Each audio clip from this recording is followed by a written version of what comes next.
Le 30 juin prochain se tiendront les états généraux de la presse au Togo. Une tribune trouvée pour discuter et débattre du professionnalisme et surtout de la déontologie de la presse. Mais avant le jour J, le comité préparatoire se met en place. L'opération de reprise des propriétés publiques se poursuit toujours dans le canton d'Aplao-Sagbado.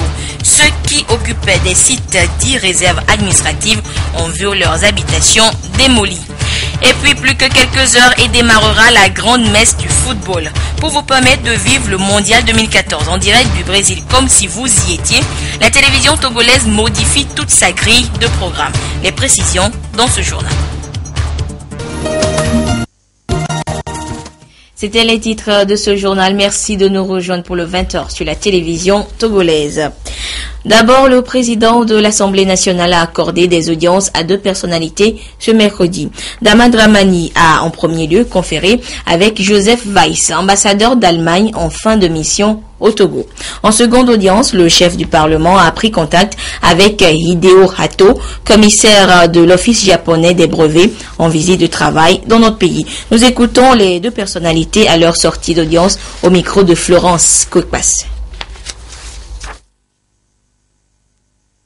Je suis à la fin de ma mission des 3 ans au Togo et c'est une question de courtoisie mais aussi des coutumes diplomatiques de dire officiellement au revoir aux partenaires privilégiés du Togo. Et pour cette raison, je suis venu ici pour remercier le président de l'Assemblée nationale pour l'hospitalité, la cordialité avec laquelle on m'a traité pendant tous ces 3 ans. Pour le remercier pour tout le soutien institutionnel ou personnel qu'il m'a apporté, mais aussi faire le bilan de 3 ans de mon activité ici. Je crois qu'on était d'accord que beaucoup de choses ont été faites. On a repris la coopération, il y a des grands investissements allemands ici. Et je crois tout le monde constate un réchauffement même spectaculaire de nos relations. Et je crois on était d'accord que c'est une bonne base pour continuer et exploiter toutes les potentialités non exploitées qui existent encore. On a été aussi d'accord qu'il y a des défis à relever, mais c'était un moment, une rencontre d'émotions, de relations humaines, une satisfaction mutuelle. C'est presque universel. Moi, je suis Dewato, commissaire président de l'Office du Japon sur la propriété intellectuelle. Hier et aujourd'hui, la conférence a été organisée par l'OMPI, l'Organisation mondiale de propriété intellectuelle, pour rassembler les députés, les sénateurs de pays africains, notamment un pays de francophonie. Et là, on discute beaucoup de l'importance de l'amélioration du système de propriété intellectuelle comme la marque, dessin et brevet. C'est toujours l'importance de l'initiative de parlementaires parce que la législation peut protéger ou profiter de valeurs des activités de l'économie et par les marques ou dessins, le brevet comme la propriété intellectuelle est nécessaire et indispensable.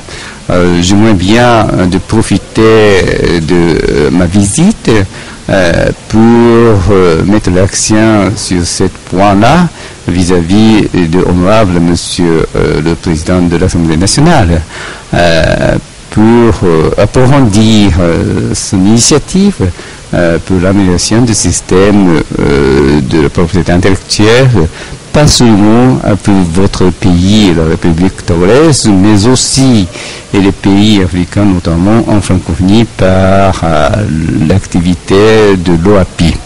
Donc, c'est la raison pour laquelle je me trouve ici et je suis très heureux. Nous l'évoquions dans les titres. Les états généraux de la presse togolaise, c'est pour le 30 juin prochain. Une occasion qui sera offerte aux professionnels du secteur pour réfléchir à comment faire de la presse professionnellement parlant. Les membres du comité préparatoire de ces assises se sont retrouvés cet après-midi pour le démarrage de leurs activités. Solange Koulou, Esther Laclé. Le 30 juin prochain, la ville de Palimé va accueillir un événement majeur, la tenue des États généraux de la presse. C'est en prélude à cette rencontre que patrons de presse, responsables d'organisations de presse publiques et privées se sont réunis sous la houlette de Madame Kouméalo Anaté, ministre de la Communication, de la Culture, des Arts et de la Formation civique. Objectif, mettre en place le comité d'organisation pour une réussite des États généraux de la presse. Il faut maintenant professionnaliser la presse. Il faudrait parler en termes d'entreprise de presse pour que l'avenir soit abordé en des termes plus prospectifs. Voilà de façon globale ce que je pourrais dire par rapport à l'impact que nous attendons cela. C'est de changer la mentalité même du journaliste togolais afin qu'il puisse raisonner en tant que coopérateur dans le domaine de la presse. Et il faudrait plus que nous travaillions de façon artisanale. Voilà pourquoi ces États généraux constituent pour nous un tournant très important dans l'histoire de la presse togolaise. Depuis plusieurs années, la presse togolaise est confrontée à de nouvelles exigences liées aux mutations du paysage médiatique mondial. Face à ces défis, quel rôle doivent jouer les médias togolais? La rencontre de Palimé va recadrer les missions des médias afin de les rendre plus professionnels. C'est un rêve commun que nous sommes en train de vouloir réaliser. Et ce rêve, c'est de faire en sorte que le niveau qualitatif de notre presse soit relevé. C'est de moderniser notre presse et son environnement. C'est de faire en sorte que cette presse puisse contribuer valablement à la vie démocratique et au développement de notre pays. Les médias au Togo n'évoluent pas en autarcie. Nous sommes dans un paysage ouvert, mondialisé. La profession elle-même a ses propres exigences, ses propres pratiques, ses propres règles que nous n'avons pas inventées.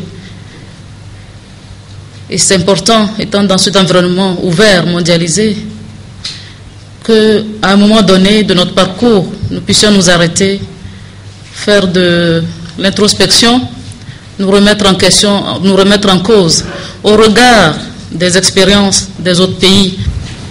Le gouvernement togolais, conscient des enjeux de ces États généraux, ne lésinera pas sur les moyens pour soutenir l'organisation de ces États généraux. L'un des soutiens majeurs de cette initiative est le programme des Nations Unies pour le développement PNUD, représenté ici par Mme Kardiata Londiaï. Sa présence traduit une fois encore l'engagement des Nations Unies à soutenir l'ensemble des acteurs de la presse togolaise pour une presse responsable, respectueuse de la déontologie et de l'éthique, afin de répondre aux attentes de la population. La CNDH fait 7 ans après. Quel bilan? C'est autour de ce thème que les responsables de la Commission nationale des droits de l'homme ont tenu à marquer le 27e anniversaire de leur institution. À travers une conférence de presse, ils ont rappelé et précisé l'importance et les objectifs de la CNDH. Presse Adiato, Rachel Aoukou. La Commission nationale des droits de l'homme, CNDH, célèbre 27 ans de service dans la protection des droits de l'homme au Togo. 27 années de sensibilisation sur la promotion des droits de l'homme. Depuis 1987, des efforts selon les responsables de cette institution ont été faits pour asseoir la culture du respect des droits humains au sein des populations. Il y a une profusion importante des organes de presse qui jonchent nos artères principales. C'est la preuve que de ce point de vue-là, le Togo a fait des progrès immenses en matière de liberté d'expression. La liberté de manifestation, on n'en parle pas, puisque chaque jour, on est confronté à ce type de manifestation. La liberté de religion, on n'en parle pas. Il y a toute une profusion d'églises qui se construisent chaque jour. Les mosquées, chaque jour. C'est un énorme chemin que nous avons parcouru. Le Togo a signé la convention contre la torture et les traitements dégradants et humiliants. C'est un énorme chemin. Ça fait partie du bilan.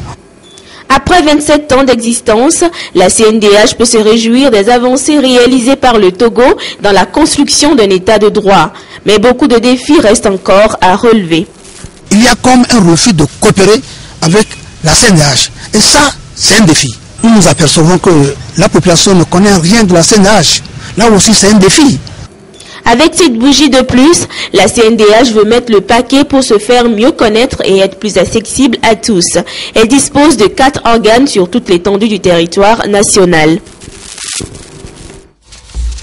Les opérateurs économiques étaient réunis ce matin pour le 6e mercredi de l'entrepreneur. Cette fois, ils ont échangé sur les opportunités d'affaires qu'offre le Programme national d'investissement agricole et de sécurité alimentaire PNIAZA pour le développement durable au Togo. Des précisions avec Isidore Koubatine. Des jeunes entrepreneurs bien attentifs pour suivre dans les moindres détails les opportunités d'affaires qu'offre le Programme national d'investissement agricole et de sécurité alimentaire PNIAZA. Si au Togo, l'agriculture contribue à 39% en moyenne au PIB et représente 20% des exportations, l'Agence nationale de promotion et de garantie des financements des PME et PMI juge très important d'associer ces opérateurs économiques à cet important projet de développement. De l'analyse de nos interventions, notamment financières, on a remarqué que le secteur agricole était prépondérant avec plus de 40% des financements qui ont été accordés. Le Togo étant essentiellement agricole, il était nécessaire d'informer notamment les promoteurs qui sont dans le domaine sur tout ce qu'ils doivent savoir. Le PNIAZA, le Programme national d'investissement agricole et de sécurité alimentaire qui a été mis en place pour les aider à augmenter la production agricole. Nous avions pu identifier les actions déjà réalisées par ce programme PNIAZA et les activités à réaliser dans l'avenir.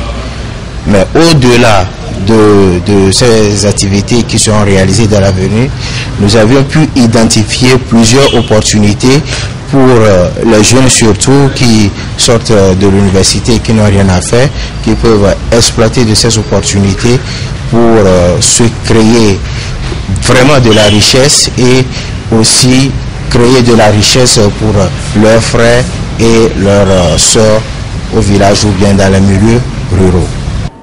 Ce rendez-vous des opérateurs économiques sur la création de richesses et d'emplois autour du PNIAZA est la 6e rencontre du mercredi de l'entrepreneur initiée par la NPGF. L'objectif ici est de contribuer à la réalisation des objectifs du millénaire pour le développement OMD, en l'occurrence à réduire de moitié d'ici 2016 la proportion de personnes pauvres et souffrant de la faim. Pour une parfaite mise en œuvre des recommandations de la stratégie de croissance accélérée et de promotion de l'emploi SCAP, les différents acteurs impliqués dans les programmes de développement au Togo sont en formation à Lomé. Une occasion pour eux de partager les expériences de planification afin de faire participer les populations aux décisions politiques. Etanam Kukoloko et Carmen Madje Akako pour le compte rendu. Ils sont des cadres de différents ministères, des agents communaux, des préfets et des membres de la société civile. Ensemble avec la Deutsche Gesellschaft für internationale Zusammenarbeit GIZ, ils réfléchissent sur les stratégies de formulation d'un guide méthodologique de la planification et de définition de la vision régionale pour le développement. Il s'agit d'amener les populations à participer à l'élaboration des programmes publics afin de mettre efficacement en œuvre les recommandations, notamment celles de la stratégie de croissance accélérée et de promotion de l'emploi SCAP. Le programme germano-togolais appuie l'élaboration de plans au niveau communal, préfectoral, comme les collectivités territoriales au niveau régional ne sont pas encore installées. On veut se préparer pour le futur. 120 personnes seront formées dans les villes de Palimé, Tchévié et Sokodé en vue de sensibiliser davantage les populations sur la décentralisation et la citoyenneté. Les recommandations issues de cette rencontre seront soumises au ministère en charge de la planification pour faciliter la formulation future d'une vision régionale de la planification et du développement. Autre actualité évoquée dans les titres ce mercredi, le canton d'Aplao-Sagbado dans la préfecture du Golfe a connu une nouvelle opération de démolition hier mardi. Toutes les maisons détruites étaient celles construites sur l'espace de la réserve administrative destinée à l'implantation future du marché Sagbado-Sakani pour les femmes de la dite localité. Et ces opérations entrent dans la ligne d'action du ministère de l'Urbanisme et de l'Habitat pour le développement municipal. Des précisions avec Florence Quickpass et Silver Abdou. Ce site d'une superficie de 1 hectare 44 A est affecté à la réalisation d'un projet de construction de marché ici à Logoté Sakani dans la banlieue nord-ouest d'Adidogomé. Mais à la grande surprise, cette parcelle est entièrement occupée de façon illégale par plusieurs habitations, d'où la nécessité de la libérer. Maisons d'habitation et même des rez-de-chaussée sont entièrement rasées par cet engin lourd sous le regard impuissant des occupants illégaux. C'était la place pour en faire un marché. L'État ne peut pas aussi acheter la place pour créer une école. L'État a des dispositions qui sont prises. Et il faut que nous essayions de respecter vraiment ces dispositions en maintenant les réserves de l'État qui ont été dégagées pour pouvoir faire ces développements.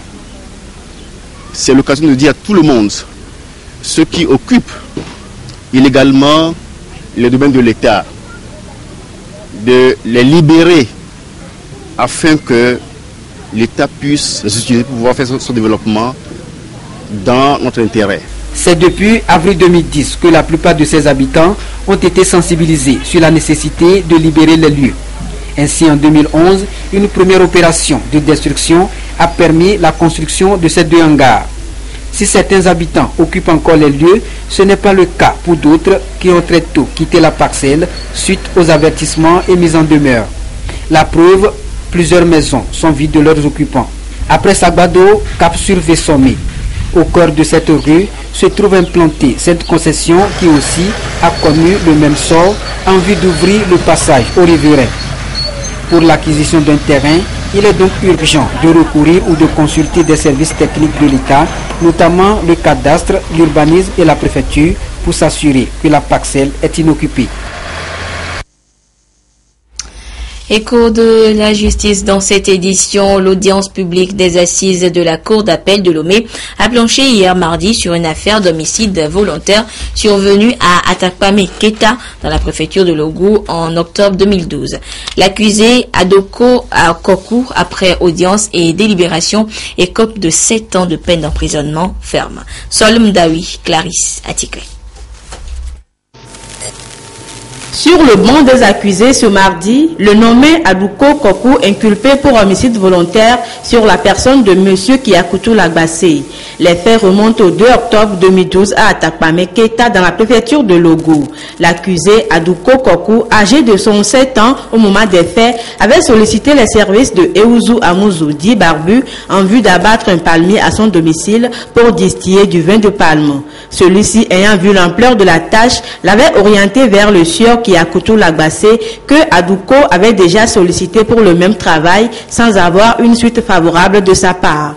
Adouko, par hasard, rencontra chez une revendeuse de Sorabi Kiakoutou et lui fit part des propos du sieur Eouzou. Kiakoutou lui reprocha d'avoir sollicité les services d'une tierce personne alors qu'il avait déjà requis pour le même travail. Une vive dispute éclata entre les deux individus. Ils se sont séparés sur fond d'injures après l'intervention des voisins. Une fois à son domicile, Adouko Kokou, s'armant de couteau, est ressorti. Il alla éventrer le sieur Kiakoutou qui, évacué au CHR d'Atakpame, décéda des suites de ses blessures quelques heures plus tard. Le sieur Adouko Kokou a reconnu les faits et a imploré la clémence de la cour en laissant entendre qu'il n'avait pas l'idée de tuer la victime. Dans sa réquisition, l'avocat général a retenu 10 ans de réclusion ferme contre l'accusé, même s'il estime qu'il pourrait bénéficier de circonstances atténuantes. Après délibération, l'accusé écope de 7 ans de réclusion ferme. En octobre prochain, le condamné aura bouclé 2 ans d'emprisonnement. L'avocat de la défense juge acceptable la décision rendue. faits étaient quand même graves. Nous avons pu obtenir que la Cour prenne en compte les circonstances atténuantes. Il faut savoir que le réquisitoire, c'était de 10 ans de réclusion. Nous avons pu obtenir 7. C'est vrai, on aurait pu vouloir que la peine soit moindre, compte tenu de ce que l'accusé est très âgé. Mais bon, on se contente de cela et on va voir. Le sieur Aluko Kokou a 8 jours francs pour ce pouvoir en cassation. Des kits de couture, de broderie, une enveloppe financière de 200 000 francs CFA et une formation technique. C'est ce dont bénéficient 20 femmes togolaises. Cette manne vient de l'Organisation islamique pour l'éducation, la science et la culture qui apporte ainsi sa contribution à l'autonomisation économique de la femme. Albertine Yakin. La reconnaissance des efforts fournis par le Togo à travers le ministère de l'Action sociale, de la promotion de la femme et de l'alphabétisation en vue de rendre la femme économiquement autonome l'honneur vis-à-vis de ses partenaires. Le programme d'assistance technique et matérielle des femmes dans les domaines de la couture et de la broderie, de l'ICESCO et de la BADEA vient renforcer ces femmes sur le terrain. J'ai eu les dons, il y a la machine à coudre, il y a machine sur filage, beaucoup de choses on m'a donné.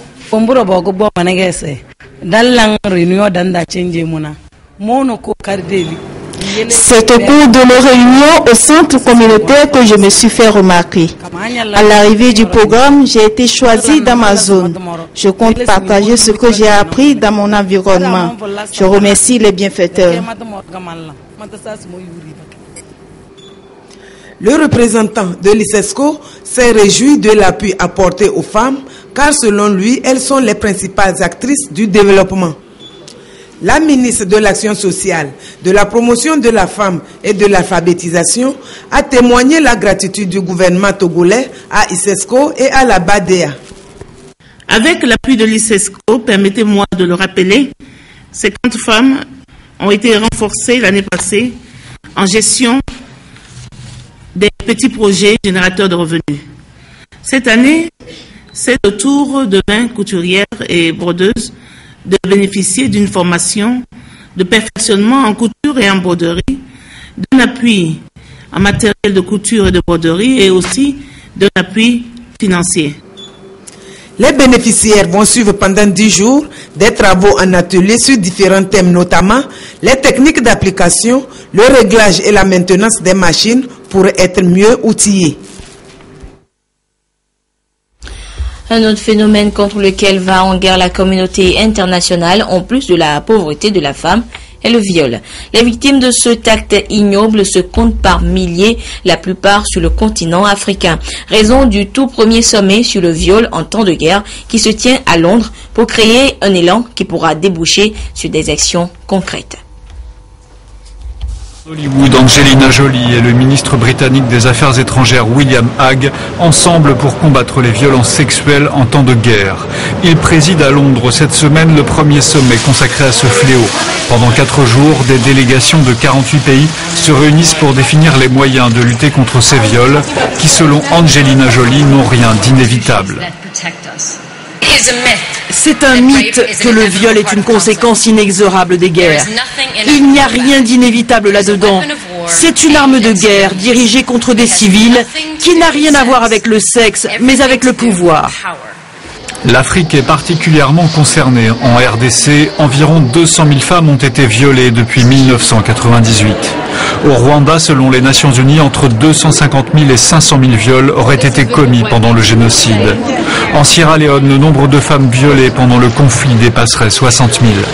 Au cours de ce sommet, des ateliers, des conférences et des expositions sont ouverts au public pour éveiller les consciences, créer un élan qui puisse déboucher sur des actions concrètes.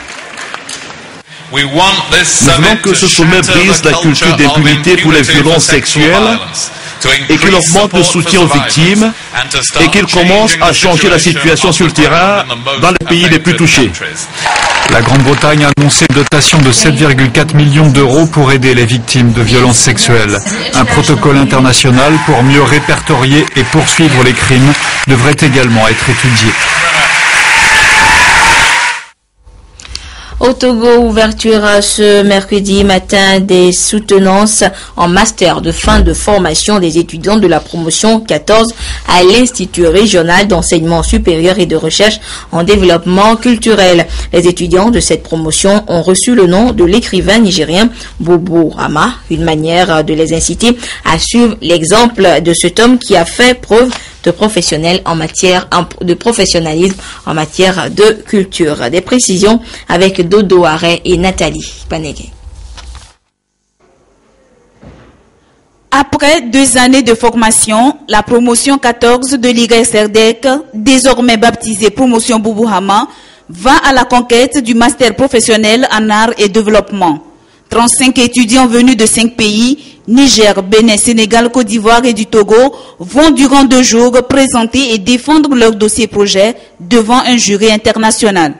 En dehors de la culture proprement dite, nous touchons même la vie économique, et sociale et diplomatique. Bon, la diplomatie est au centre donc de notre formation culturelle, bien sûr, qui en Afrique en général et au Togo particulièrement manque. Les étudiants seront répartis par salle et par jury, et ce pour aujourd'hui et demain.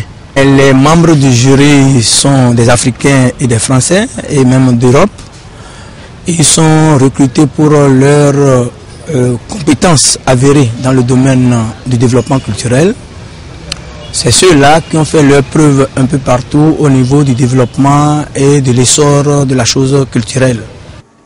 La présence de l'ambassadeur du Niger au Togo à cette cérémonie de lancement n'est pas un hasard. Le parrain de cette promotion, Feu Boubou Hama, est un auteur romancier, philosophe et historien nigérien qui s'est illustré dans le monde des arts et de la culture. Vu son parcours, en étant écrivain, par moment, a écrit en un laps de temps plus de 31 œuvres. Son parcours politique, son parcours social, son parcours surtout culturel fait que il faut encourager donc ces étudiants qui sortiront de ces soutenances à donner le meilleur d'eux-mêmes.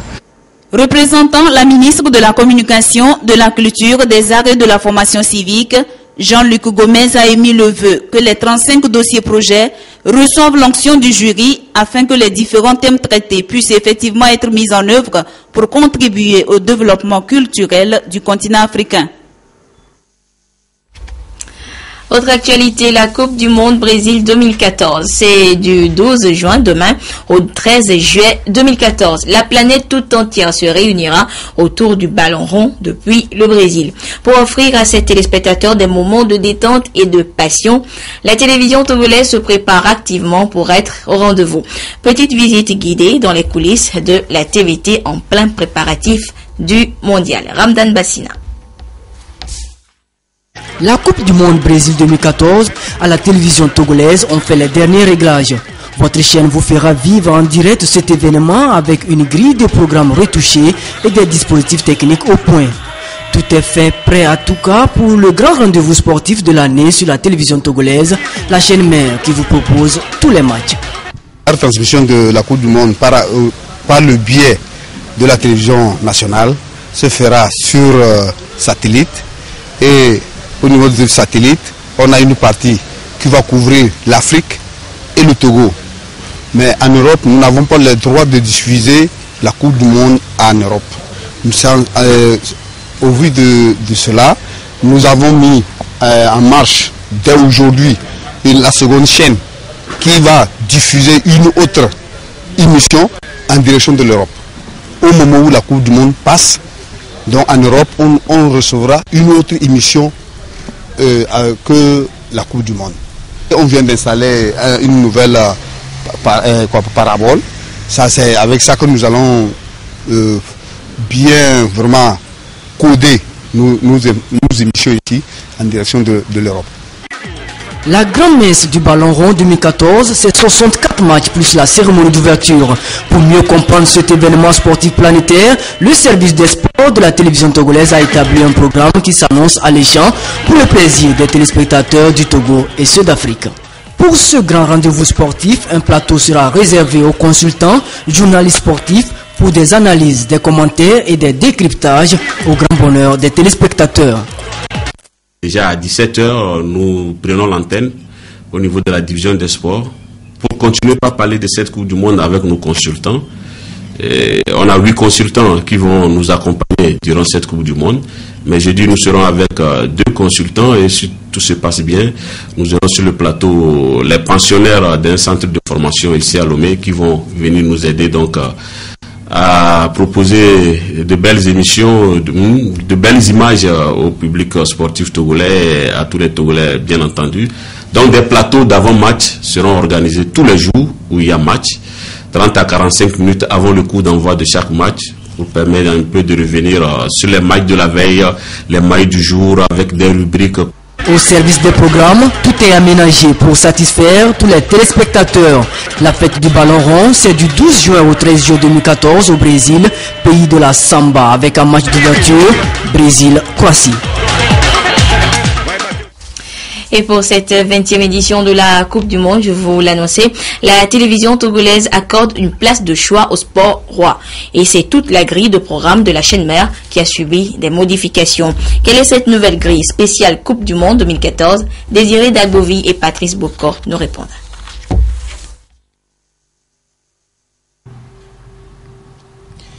À cette 20e édition de la Coupe du Monde, FIFA Brésil 2014, la TVT veut tout mettre en œuvre à travers son service programme afin de permettre à ses téléspectateurs de ne rien rater de cette fête mondiale. Vendredi 13 au dimanche 22, le journal a lieu à 18h10 avec une édition complète à 21h et une rediffusion à minuit. Donc entre-temps, à la mi-temps, il y aura une petite dépêche de 2 minutes pour faire des petits résumés. Alors, du 23 juin, au jour de la finale, c'est-à-dire au 13 juillet, le journal du soir a lieu à 19h avec un journal de nuit à 22h30 comme d'habitude. Maintenant, compte tenu de l'importance des matchs, nous ne pourrons plus diffuser les feuilletons du soir que nous passons à 19h30. Nécessité oblige, les émissions seront suspendues bien sûr, mais le téléservice demeure avec une modification de son horaire habituel. Téléservice, vous allez le suivre tous les jours maintenant à 13h35 après le journal de 13h. Donc pratiquement, et ça nous donne la possibilité de passer toutes les annonces qui auront été faites. Nous ne voulons pas prendre le risque de couper téléservice en plein milieu. Nous allons consacrer tout le meilleur au match, avec tous les commentaires que nos journalistes sportifs feront avec leurs invités. Ils feront tout pour donner le meilleur d'eux-mêmes. Suivez la TVT pour une satisfaction pleine et totale lors du grand rendez-vous mondial du football que la FIFA a institué lors du congrès d'Amsterdam le 26 mai 1928. Le premier pays à abriter la première édition de la Coupe du Monde fut l'Uruguay en 1930. Demain donc, vous suivrez le journal de 20h à partir de 19h10. Coupe du Monde oblige. Et voilà, ainsi se referme ce journal. Merci à vous qui l'avez suivi où que vous soyez grâce à la télévision togolaise. Au revoir. Le 30 juin prochain se tiendront les états généraux de la presse au Togo. Une tribune trouvée pour discuter et débattre du professionnalisme et surtout de la déontologie de la presse. Mais avant le jour J, le comité préparatoire se met en place. L'opération de reprise des propriétés publiques se poursuit toujours dans le canton d'Aplao-Sagbado. Ceux qui occupaient des sites dits réserves administratives ont vu leurs habitations démolies. Et puis plus que quelques heures et démarrera la grande messe du football. Pour vous permettre de vivre le mondial 2014 en direct du Brésil comme si vous y étiez, la télévision togolaise modifie toute sa grille de programme. Les précisions dans ce journal.